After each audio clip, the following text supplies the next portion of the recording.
मुंबई से सटे रायगढ़ में शिवसेना के बागी विधायक एकनाथ शिंदे को बधाई देने वाले पोस्टर्स लगा दिए गए हैं। बैनर से उद्धव ठाकरे गायब। महाराष्ट्र में सियासी संकट और बढ़ा। शिंदे गुट ने डिप्टी स्पीकर और राज्यपाल को चिट्ठी भेजी। चिट्ठी में शिवसेना के 37 विधायकों के हस्ताक्षर का दावा है। मतलब अब शिंदे गुट में शिवसेना के 2/3 विधायक। उद्धव ठाकरे गुट ने महाराष्ट्र विधानसभा की डिप्टी स्पीकर को भेजी चिट्ठी। एकनाथ शिंदे समेत 12 बागी विधायकों को अयोग्य ठहराने की मांग की। शिंदे बोले 12 विधायकों के खिलाफ कार्रवाई की अर्जी देकर आप हमें डरा नहीं सकते। गुवाहाटी में बागी विधायकों ने एकनाथ शिंदे को नेता चुन लिया है। बीजेपी का नाम लिए बगैर शिंदे बोले महाशक्ति हमारे साथ।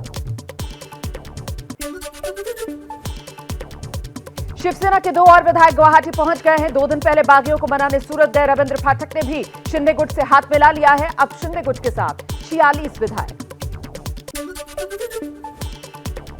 शिवसेना में बगावत पर शरद पवार का बड़ा बयान। कहा हम महाअघाड़ी के साथ आखिर तक लड़ाई लड़ेंगे, लेकिन भतीजे अजित पवार ने टूट के पीछे बीजेपी का हाथ होने से इनकार कर दिया। बीजेपी है सर, क्या आप मानते हैं कि इस बगावत के पीछे बीजेपी का रोल है?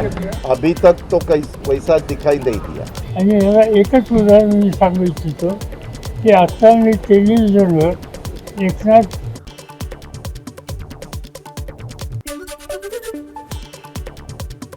महाराष्ट्र के पूर्व सीएम और बीजेपी नेता देवेंद्र फडणवीस आज दिल्ली आ रहे हैं। पार्टी अध्यक्ष जेपी नड्डा और गृह मंत्री अमित शाह से हो सकती है मुलाकात। आगे की रणनीति भी तय होगी।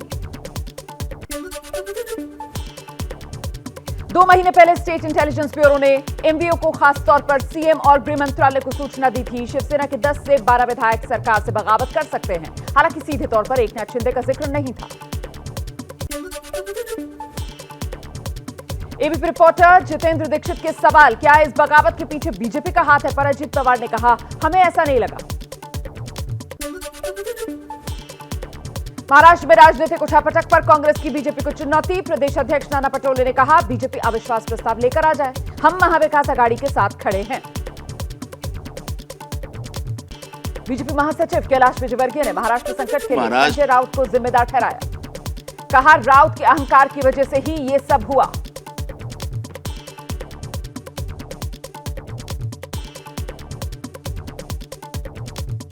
तो मुझे लगता है कि शायद उद्धव जी का अहंकार भी कम होगा। उनके प्रवक्ता मिस्टर राउत वो भी जिस प्रकार की बकवास करते हैं, उस बकवास का परिणाम था। मनी लॉन्ड्रिंग केस में महाराष्ट्र के परिवहन मंत्री अनिल परब को आज भी ईडी ने पूछताछ के लिए बुलाया है। कल भी ईडी ने 6 घंटे तक पूछताछ की थी। राष्ट्रपति उम्मीदवार द्रौपदी मुर्मू आज दोपहर 12:30 बजे नामांकन करेंगी। इस दौरान पीएम मोदी, गृह मंत्री अमित शाह, रक्षा मंत्री राजनाथ सिंह, जेपी नड्डा सहित एनडीए के घटक दलों के वरिष्ठ नेता साथ रहेंगे। जगन मोहन रेड्डी भी शामिल होंगे। अग्निपथ योजना के तहत वायुसेना के लिए चयन प्रक्रिया आज से शुरू हुई। अग्निपथ योजना के खिलाफ संयुक्त किसान मोर्चा का देश भर में प्रदर्शन। उत्तर प्रदेश में बुलडोजर की कार्रवाई के लिए जमीयत उलमाए हिंद की याचिका पर आज सुप्रीम कोर्ट में सुनवाई। पैगंबर मोहम्मद पर नुपुर शर्मा की विवादित टिप्पणी के विरोध में आज कश्मीर बंद बुलाया गया है। विरोध प्रदर्शन की आशंका के चलते पुराने शहर में सुरक्षा बढ़ा दी गई है। जामिया मस्जिद में एक बार फिर जुमे की नमाज पर प्रतिबंध रहेगा। आज से बिहार विधानमंडल का मानसून सत्र शुरू हो रहा है। 30 जून तक चलेगा सत्र। कल 5 बैठकें होंगी। कानून व्यवस्था पर सरकार को विपक्ष घेरेगा। केंद्र सरकार की अग्निपथ योजना पर विपक्षी दल सदन में मुद्दा उठा सकते हैं। दिल्ली हाईकोर्ट कार्ति चिदम्बरम की अग्रिम जमानत याचिका पर आज सुनवाई करेगा। निचली अदालत ने कार्ति की अग्रिम जमानत याचिका खारिज कर दी है। कार्ति और अन्य के खिलाफ 2011 में 263 चीनी नागरिकों को वीजा जारी करने से संबंधित कथित घोटाले का आरोप है। गलवान घाटी की हिंसा के 2 साल बाद पूर्वी लद्दाख में भारतीय सेना एक खास एक्सरसाइज कर रही है। संकट नाम की ये एक्सरसाइज बिना हथियारों के की जा रही है। भारत की 4 मार्शल आर्ट्स को मिलाकर इस अनआर्म्ड कॉम्बैट एक्सरसाइज को भारतीय सैनिक कर रहे हैं। पंजाब के पूर्व डीजीपी दिनकर गुप्ता बने एनआईए चीफ। मार्च 2024 तक पद पर रहेंगे। चन्नी सरकार ने गुप्ता को पद से हटाया था। दिल्ली से रामायण यात्रा के नाम से चली भारत गौरव एक्सप्रेस देर रात गोरखपुर पहुंची। अब ट्रेन जनकपुर के साथ देश के अन्य महत्वपूर्ण स्थलों की यात्रा कराते हुए साउथ के धार्मिक स्थलों की ओर बढ़ जाएगी। 18 दिन के इस पैकेज के लिए श्रद्धालुओं को सिर्फ 62,000 रुपए ही देने होंगे।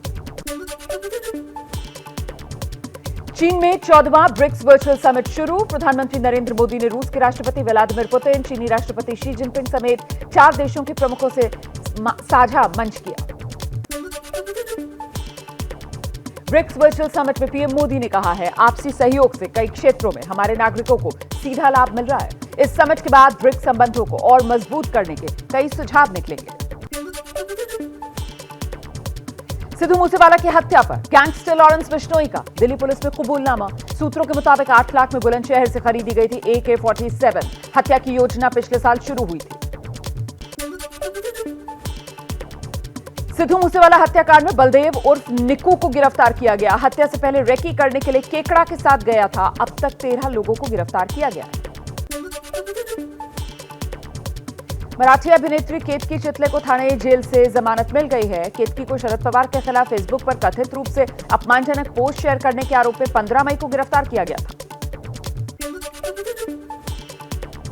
कानपुर देहात में भाइयों ने अपने सगे दिव्यांग भाई को पीट कर मार डाला। शराब के नशे में हत्या को अंजाम दिया। हत्या के बाद आरोपी भाई फरार हैं। पुलिस तलाश में जुटी। मुख्यमंत्री योगी आदित्यनाथ को उत्तर प्रदेश चुनाव के पहले बम से उड़ाने की धमकी देने वाले आरोपी सोनू को गोरखपुर पुलिस ने गिरफ्तार किया। सोनू भीम आर्मी का नेता है। लेडी डॉन के नाम से ट्विटर अकाउंट चलाता है। बिहार के हाजीपुर में कबाड़ी वाले की बेरहमी से पिटाई कर दी गई। बाद में पुलिस की देखरेख में उसकी शादी हुई। अपनी प्रेमिका से मिलने गया था। चोर समझकर घर वालों ने पीट डाला। दिल्ली में हुआ हनी ट्रैप का खुलासा। 3 आरोपी गिरफ्तार। आरोपी महिला की तलाश जारी। फेसबुक पर दोस्ती कर कई लोगों को होटल में बुलाया जाता था और बाद में गिरोह नकली पुलिस बन छापेमारी कर पैसे ऐंठने का काम करता था। उत्तराखंड के रुद्रप्रयाग में मंदाकिनी नदी में फंसा युवक। एसडीआरएफ ने रेस्क्यू कर जान बचाई। करीब 4 घंटे तक फंसा रहा युवक। असम में बाढ़ बारिश का कहर जारी। 107 लोगों ने जान गंवा दी है। बाढ़ में 90 और भूस्खलन में 17 लोगों की मौत अब तक हो चुकी है। 32 जिलों में 55 लाख लोग बाढ़ से प्रभावित। जम्मू कश्मीर के उधमपुर में समरौली इलाके में लैंडस्लाइड हुआ है। जम्मू श्रीनगर हाईवे बंद है। हादसे के बाद ट्रकों की लंबी लाइन लग गई है। मलबा हटाने का काम जारी।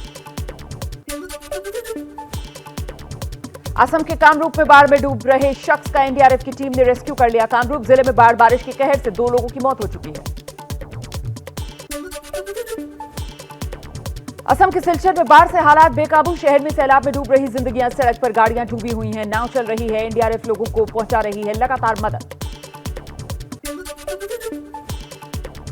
दक्षिण के बाद अब उत्तर भारत के राज्यों में मानसून की एंट्री। बिहार, झारखंड, पूर्वी गुजरात, दक्षिण पश्चिम और पूर्वी मध्य प्रदेश के कुछ हिस्सों और पश्चिमी हिमालय में 1 या 2 स्थान पर हल्की बारिश का अनुमान।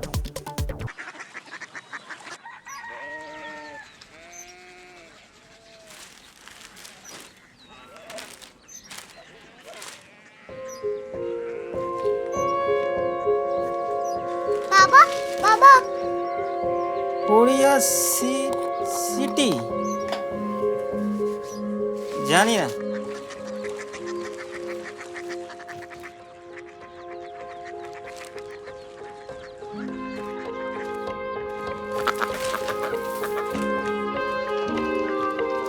Korea city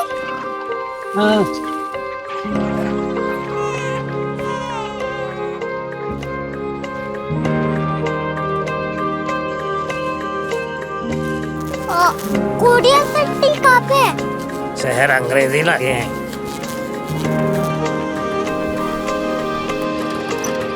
Korea city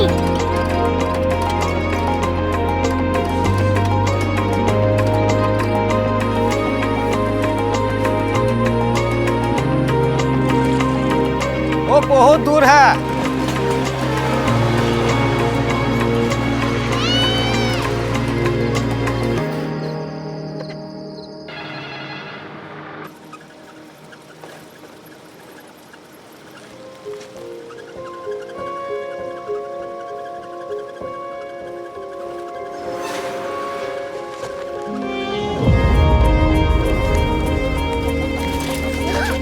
Korea city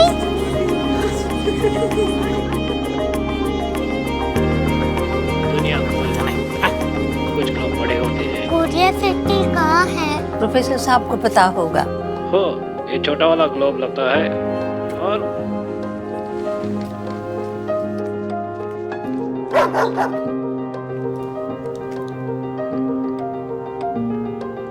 पता नहीं, मेरी बेटी से जाके मिल लो, शायद उसे मालूम हो।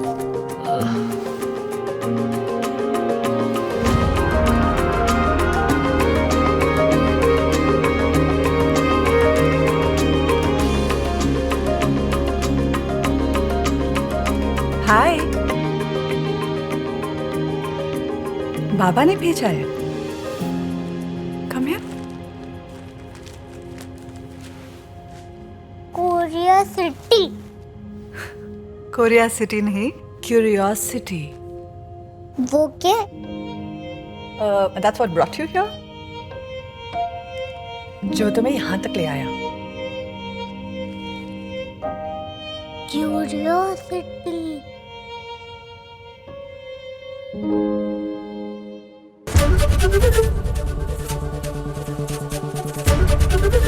एबीपी न्यूज आपको रखे आगे।